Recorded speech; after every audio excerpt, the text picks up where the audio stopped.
Buenos días a todos nuestros radioescuchas. Bienvenidos a la 13ª emisión del programa Radio ARF de la Asociación de Agricultores del Río Fuerte Sur. Hoy jueves 19 de enero, los saludo desde la ciudad de Los Mochis. Mi nombre es Heriberto Lizardi de ARF AC. Hoy compartimos nuevamente este espacio con ustedes, en el que a nombre de la ARF quiero agradecer a la radio UADO en el 89.3 de FM por esta plataforma que nos brinda para la difusión de noticias, información y experiencias de la agricultura regional.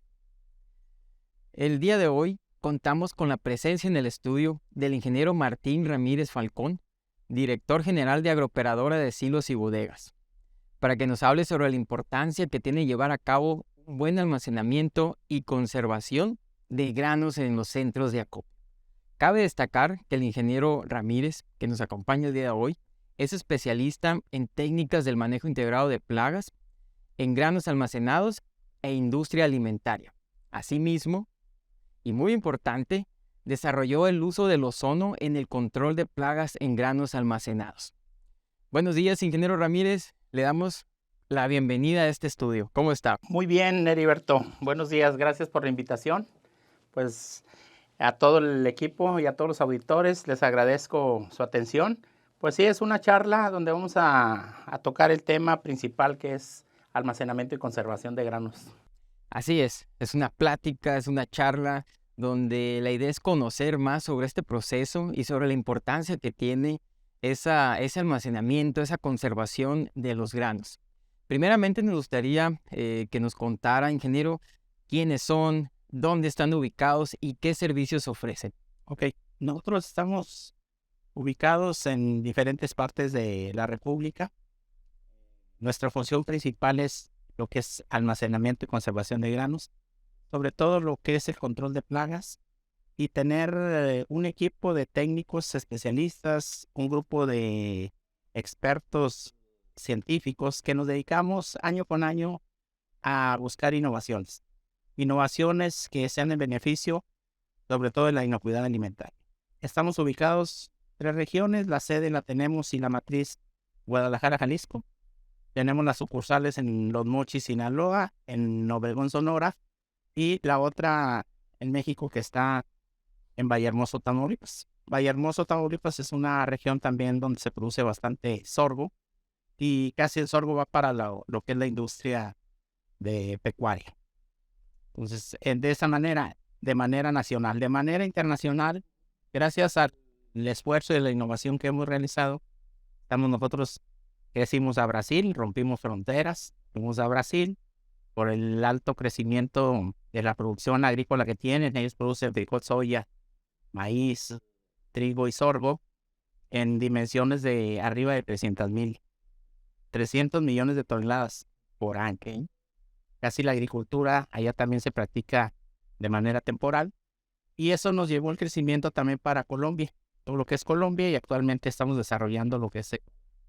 Ok, bastante interesante, ingeniero, la cobertura que tienen. Y antes de entrar en materia, nos gustaría que nos platicara un poco sobre los granos básicos que se producen en México, la producción y su demanda. Sí, eso es muy importante, sobre todo por el crecimiento de la población y la serie de alimentación que se está requiriendo. En México se producen alrededor de entre 25 y 27 millones de toneladas de maíz. Okay. Uno de los estados que producen más maíz, alrededor de 6 millones de toneladas, es precisamente Sinaloa. Dentro de los otros granos tenemos el frijol. El frijol es una producción anual de 1.2 millones de toneladas, donde el principal productor es Zacatecas, que sigue Durango, pero hay una producción en el resto de los estados de la República Mexicana, donde su aportación es menor, pero es uno de los granos básicos en la alimentación de los mexicanos. Y el otro es el trigo. Okay. El trigo se produce alrededor de 3.2 millones de toneladas en 22 estados de la República, donde el mayor productor es Sonora, y de ahí se mueve a las diferentes regiones, sobre todo en la industria molinera, para la fabricación de pan y otros productos. Ok, perfecto. Muchísimas gracias por la aclaración, ingeniero. Sabemos que en el tema de la agricultura, los productores pues se encargan, en este caso, desde la siembra, el cuidado de los cultivos, se van hasta la cosecha. Ellos entregan su producto en los centros de acopio y es ahí donde entra todo ese manejo de post cosecha. Y nos gustaría que nos platicara cuál es la importancia de llevar a cabo un buen manejo integrado de plagas en la industria agroalimentaria. Sí, esa pregunta es una parte medular de las actividades que nosotros realizamos día a día. Lo interesante es de que el cultivo se cuida y se debe de cuidar. Nosotros tenemos una norma que a lo mejor ya la norma ya es vigente desde varios años atrás y es la ISO 22000.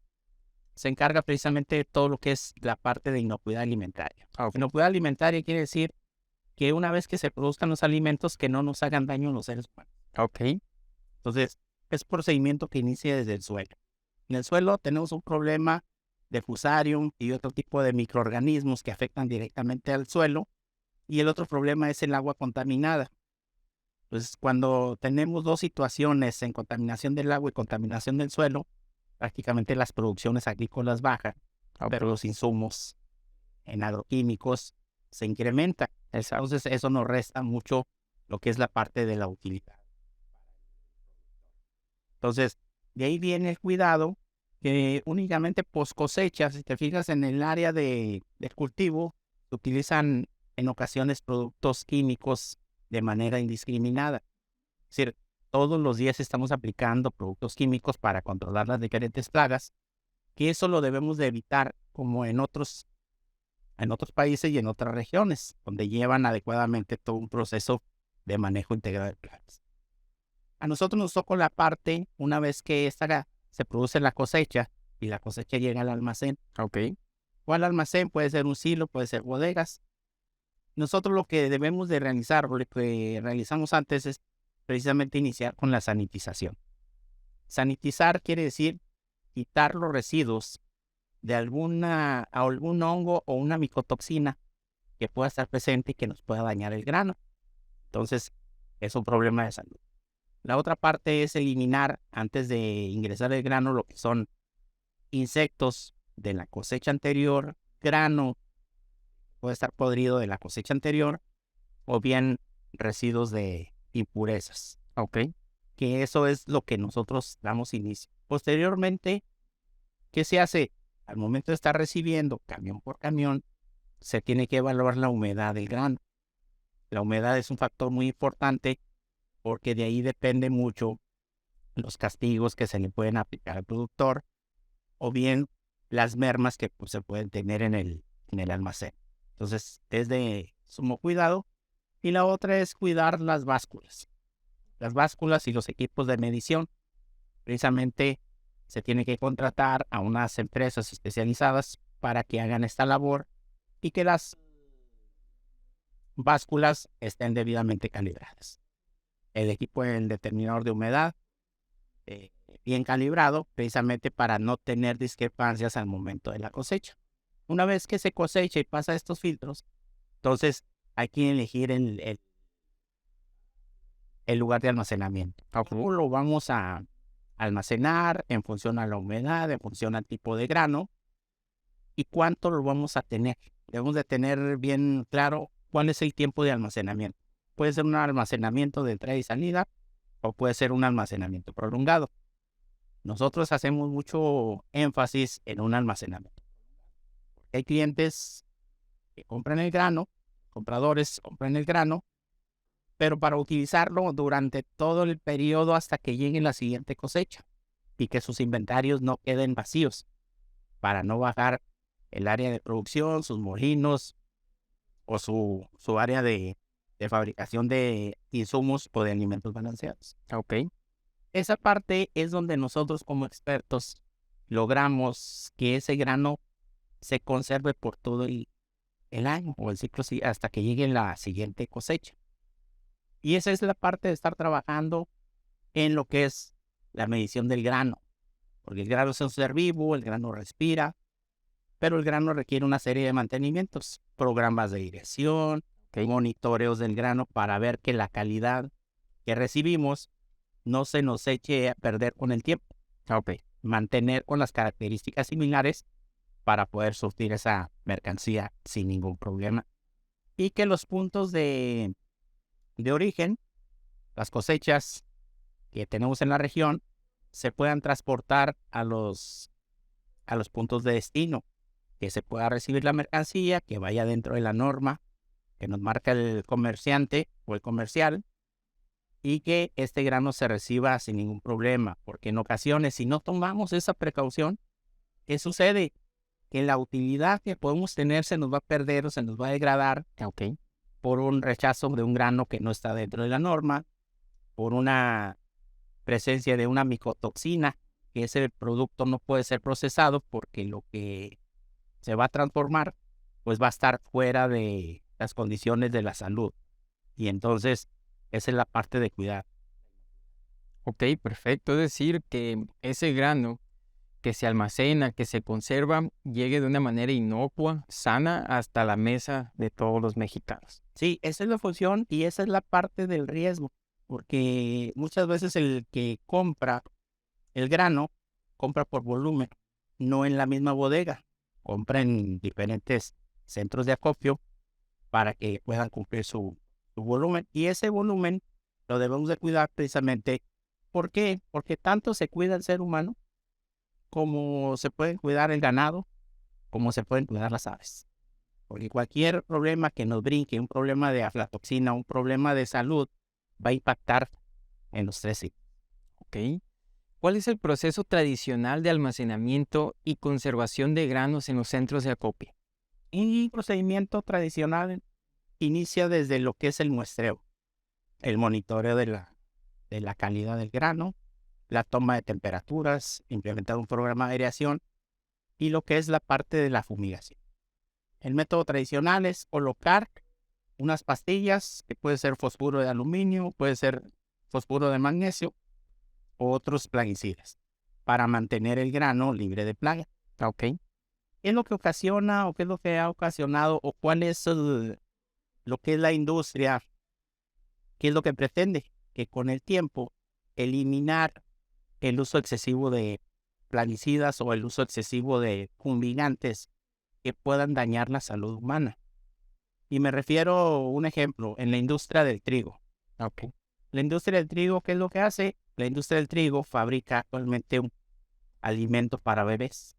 Y este alimento para bebés debe de ir libre de trazas, libre de cualquier presencia de plaguicida que pueda dañar la salud. Ok. Y entonces esto nos permitió que en el futuro nosotros trabajemos lo que es la parte de nuevos productos naturales. ¿Cuáles son los nuevos productos naturales? El uso del ozono. Ok. ¿El ozono qué es? Son 3 oxígenos. Que la materia prima es el aire. Entonces tomamos el oxígeno del ambiente, lo convertimos en O3 y el O3, declarado por la Organización Mundial de la Salud como el mejor sanitizante a nivel mundial. Y quiere decir que en cuestión de segundos nos va a eliminar hongos, virus y bacterias que tengamos ahí. Y entonces el ozono toma mucho auge precisamente en la parte industrial, Ok. donde el producto se procesa, donde intervienen una serie de normas que se deben de cumplir, una serie de auditorías que se tienen que hacer levantamientos precisamente para no incurrir en que alguno de los productos salga contaminado y después genere un impacto social entre las personas o los Ok, ingeniero, ¿y puede platicarnos desde qué año desarrollaron el uso de ozono para el control de plagas? ¿Y cómo surgió esta innovación? Fíjate que esa pregunta es muy interesante. Nosotros estábamos aquí en la región de Sinaloa cuando un productor de frijol en la región de ahí de Zacatecas, pues le hacen una propuesta para poder embarcar frijol a Canadá. Pero con las normas de Canadá, ¿qué era lo que surgía? Pues que debería de ir libre de cualquier traza o residuo pesticida. No debería de fumigarse con el producto estrella que tenemos nosotros en México, que era un producto de la marca una cipermetrina. Ok. Y teníamos otra opción, que era el producto de usar las pastillas de fosfuro de aluminio. Cuando platicamos, dicen, ninguna de las opciones entra. Porque si tú haces cualquiera de esas aplicaciones, entonces no va a ingresar el grano a Canadá. Ok. ¿Cuáles opciones? Llegamos nosotros a Canadá y vemos que su técnica de control de plagas es a través del dióxido de carbono. Ellos tienen cilindros, el gas, pero de grandes dimensiones, donde ellos hacen su control a partir del dióxido de carbono. ¿Qué hace el dióxido de carbono? Eliminar el oxígeno y asfixiar al insecto. Fuimos, hicimos un recorrido en algunas instalaciones de allá y entonces entre la plática dice, oye, pero pueden desarrollar el uso del ozono.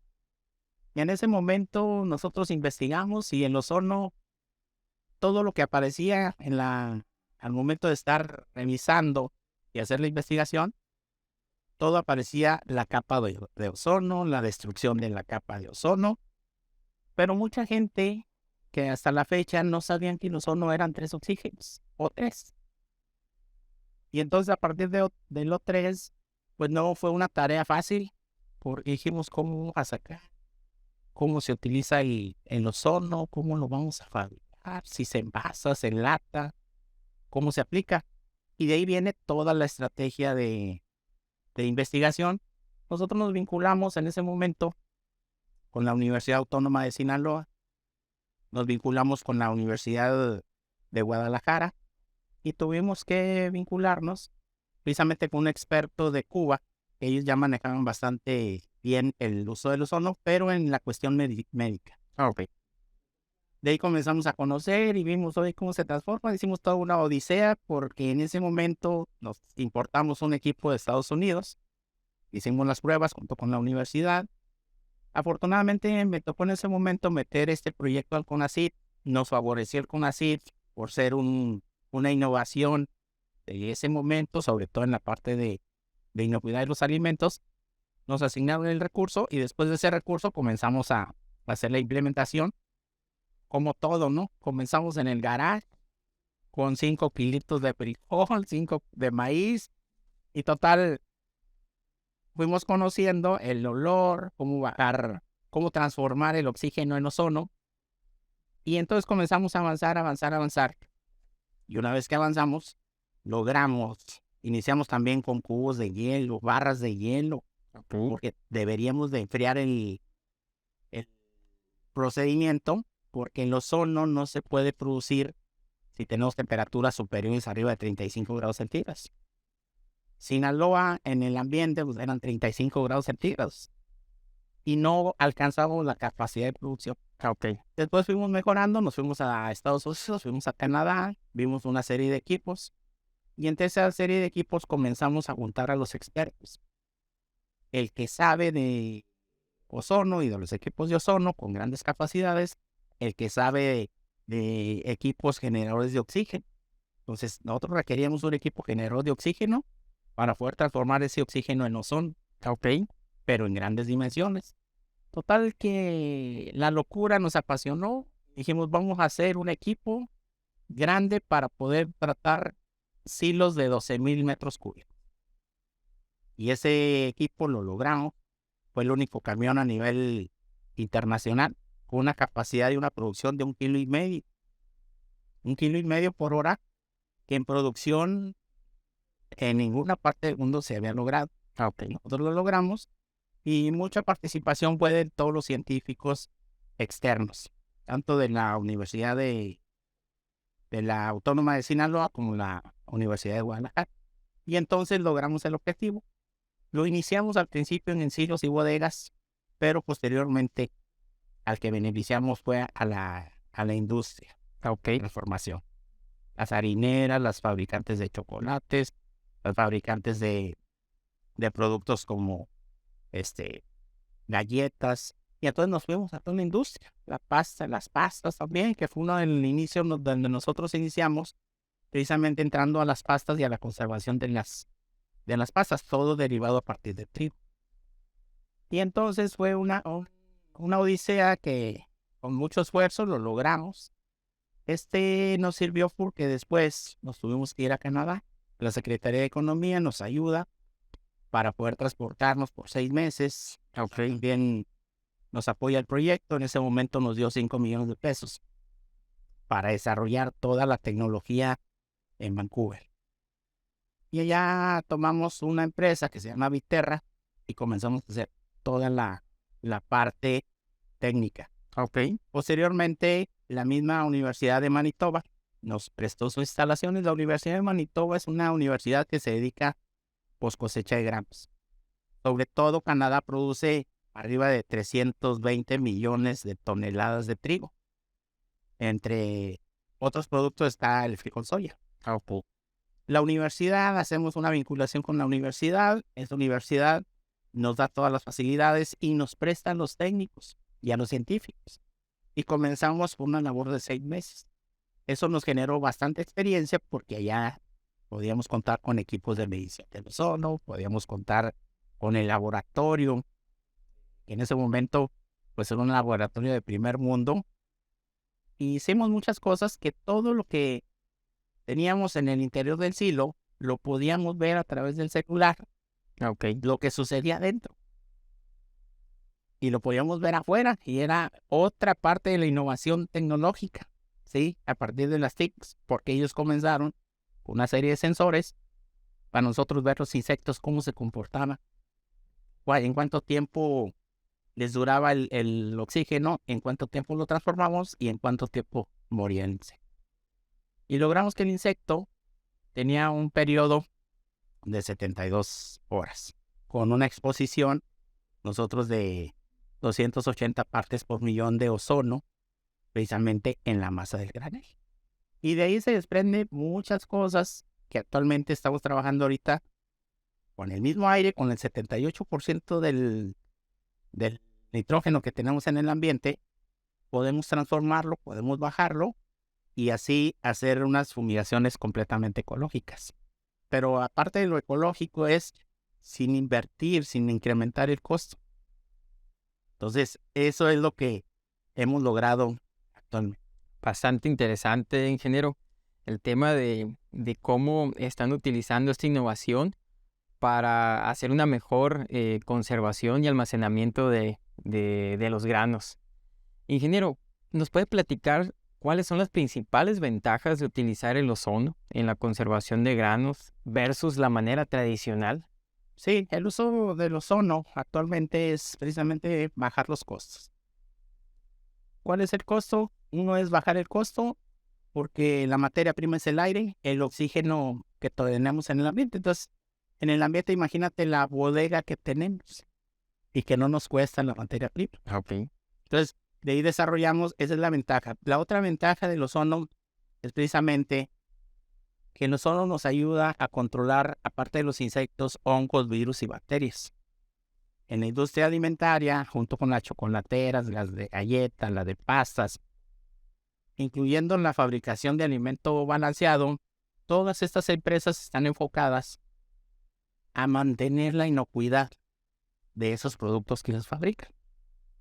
Y ellos utilizaban en tiempos anteriores bastante cloro, bastantes sanitizantes con un costo elevado, pero aparte del costo elevado era el riesgo de meter a las personas a poder diluir un hipoclorito de sodio, ¿sí? Donde se exponían ellos físicamente porque no tenían los equipos necesarios para poder hacer sus controles de protección personal.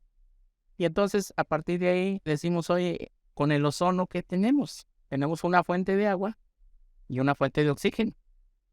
Eso es lo que requerimos y con eso transformamos y entonces comenzamos a desplazar muchos químicos. Entre esos químicos, uno de los fuertes principales era el gas cloro. Y el gas cloro es muy peligroso, aparte de ser un producto cancerígeno. Ok. Y entonces nos abren la puerta, entramos más fácil por todas las ventajas y los beneficios del ozono. Claro que podemos hacer dos funciones porque podemos controlar unas plagas, una fosfina gasificada y podemos controlar los microorganismos con el uso del ozono. Entonces actualmente estamos haciendo un procedimiento mixto. Ok, perfecto. Pues la verdad que bastante innovador y como lo decía en el principio, esto no solamente se aplica aquí en México, sino también en otros países, ¿verdad? Actualmente estamos desarrollando la tecnología, se dieron cuenta, nos buscaron a través de las redes sociales hace alrededor de 4 años. Los brasileños fueron los que se interesaron al inicio porque ellos querían desarrollar todo lo que estamos haciendo en México, lo querían desarrollar en Brasil. Afortunadamente nos dieron toda la comodidad y toda la estrategia para poder nosotros llegar allá. Y actualmente pues ellos ya tienen 3 años trabajando con la tecnología. Al principio llegamos nosotros con una propuesta, dijimos, bueno, para hacer un tratamiento a 5 millones de toneladas, que era un volumen considerable durante el año. Pero llegamos y ¿cuál fue la sorpresa? Que un solo cliente tenía 35 millones de toneladas y decía, yo los quiero para mi empresa y los quiero que me den el servicio. Pues sí, les dijimos, sí, podemos, pero no podemos con tanto. Realmente nos rebasaban la capacidad que llevamos nosotros en ese momento. Pero sí le hicimos una base, le dijimos, a lo mejor en el primer año iniciamos con 3 toneladas, en el segundo año vamos creciendo los camiones, vamos teniendo los equipos, vamos agarrando experiencias. Y entonces actualmente ahorita se tienen 8 camiones gasificadores. Esos 8 camiones ya nos dan un volumen aproximado para estar tratando 11 millones de toneladas. Que todavía estamos debajo del 50% de la capacidad de ese cliente. De ese volumen. Pero sí estamos desarrollando, hicimos el objetivo de que cada año lográramos 4 o 5 camiones para poder dar abasto. Ok, muchas gracias por la aclaración, ingeniero. Tenemos una pregunta aquí de parte de Rosario Córdoba. Dice, hasta ahorita hemos hablado de poscosecha, que es el enfoque de esta entrevista. Él pregunta qué pasa con la sanidad vegetal. ¿Por qué los productores no utilizan insectos benéficos y así evitan los productos químicos? ¿Hay desinformación o bien el productor se va por lo más fácil? Probablemente sí se crean las líneas de investigación, sí se crean las líneas de desarrollo, pero a veces no se aterrizan en el que requiere esa asesoría. Es decir, hay buenos programas que se implementan año con año, hay algo nuevo, es lo que son los insectos benéficos, pues ya se ha usado bastantes veces, pero lo que no tenemos es seguimiento. No hay una autoridad que dé seguimiento a los procedimientos que hacemos, entonces el productor se siente solo y el productor va a decir, yo voy a tener en función a mis alcances y a mi necesidad. ¿Qué le llevan a la mano? A lo mejor le llevan ahí un producto químico y dice, bueno, con este producto químico salgo para solucionar mi problema. Y entonces hay mucha desinformación. Las partes de las secretarías trabajan mucho, pero no llegan a donde tiene que llegar, a lo mejor porque en la cadena nos falta precisamente representantes que distribuyan toda la información de manera precisa. Ok, muchas gracias. Y también me gustaría participar en esta pregunta porque nosotros como organismo agrícola estamos también muy de cerca con este tema a través de nuestra plataforma experimental de agricultura sustentable, donde promovemos el manejo integrado de plagas y es a través de las juntas locales de sanidad vegetal, que aquí en nuestra zona viene siendo la del Valle del Fuerte y también la del Valle del Carrizo, que ellos traen programas de insectos benéficos, ¿sí? Aquí los productores, a través del pago de su permiso de siembra, obtienen la asesoría, obtienen también la liberación de insectos benéficos en sus campos. Y Rosario, sí te recomendaríamos que te acerques a la Junta Local de Sanidad Vegetal que te corresponda, ya sea Valle del Fuerte o la del Carrizo, para que te puedan atender ahí los ingenieros que tienen bastante cobertura y sobre todo también experiencia. Sabemos que no podemos a lo mejor de tajo evitar el uso de los agroquímicos, pero sí la utilización de los insectos benéficos sí nos pueden, en este caso, reducir las aplicaciones de agroquímicos. Entonces, sí, sabemos que hay áreas de oportunidad y vamos a seguir promoviendo la utilización de insectos benéficos en los campos. Muchas gracias, Rosario, por tu participación. Ingeniero, volviendo a las preguntas, nos gustaría saber los centros de acopio, que son los que tienen que dar un seguimiento puntual a ese almacenamiento, esa conservación. ¿qué certificaciones deben de tener en cuenta ellos? Es decir, que deben de tener las empresas que ofrecen estos servicios.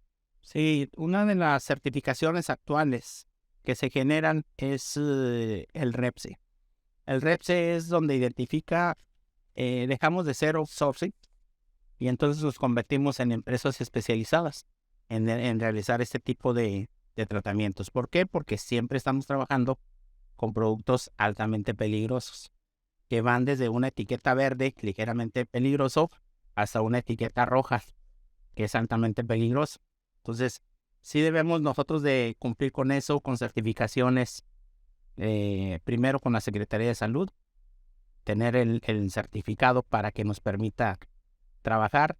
La otra es a través de la COFEPRIS, que es la que regula precisamente la aplicación de los productos químicos. ¿Por qué? Porque no podemos llegar,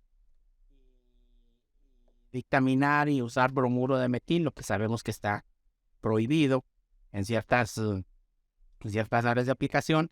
Entonces, esas certificaciones nos ayudan. La otra certificación es empresa socialmente responsable.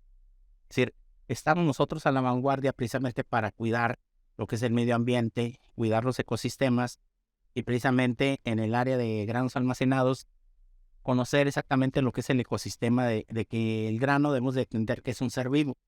Y la otra certificación es certificación GAFTA, que es una certificación internacional donde nos permite a nosotros trabajar todo lo que es importación o exportaciones de granos en puertos y fronteras. Okay. Esto está regulado por la Senacica, que también la Senacica nos regula a nosotros como empresa, nos tiene que estar emitiendo un certificado, donde este certificado lo tenemos que estar actualizando año con año, precisamente para cualquier emergencia que tengamos, lo podemos hacer.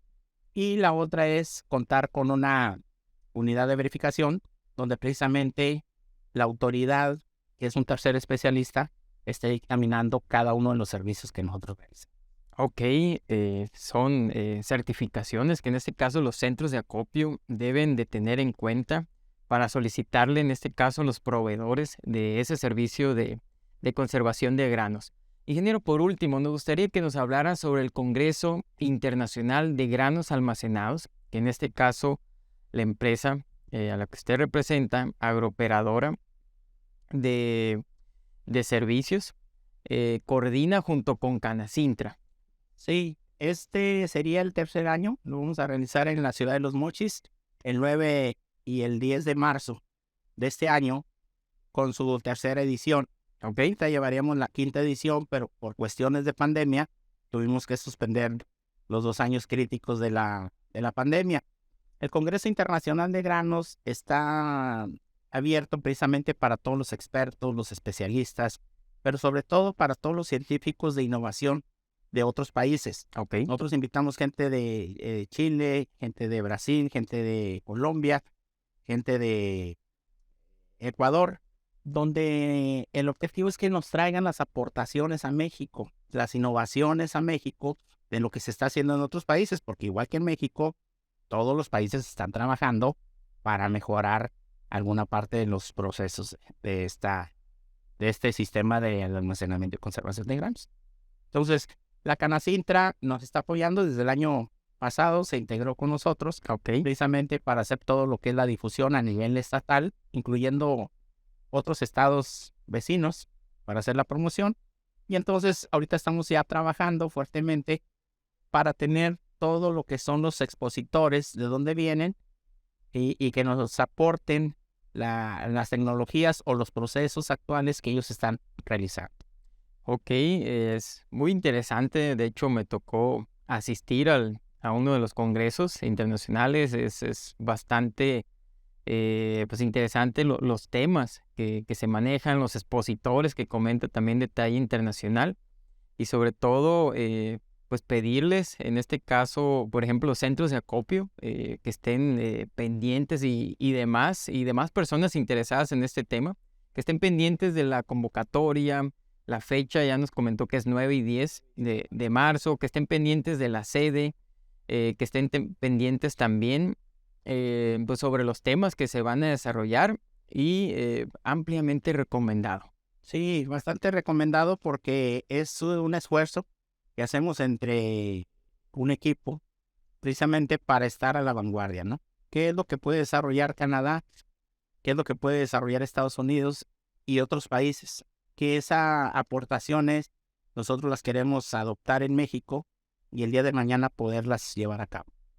Muy bien, ingeniero, muchísimas gracias. Por cuestiones de tiempo, pues ya tenemos que cerrar con este programa. La verdad que nos gustó mucho el tema que se manejó, que viene siendo la post cosecha. Pues la verdad que es muy importante el cómo producir, que la verdad que yo siempre reconozco lo que son los productores agrícolas, la vocación que ellos tienen, pero no termina en la cosecha, sino hasta que llega a las mesas de todos los mexicanos. Y es ahí una labor muy interesante, muy importante que hacen ustedes como empresa.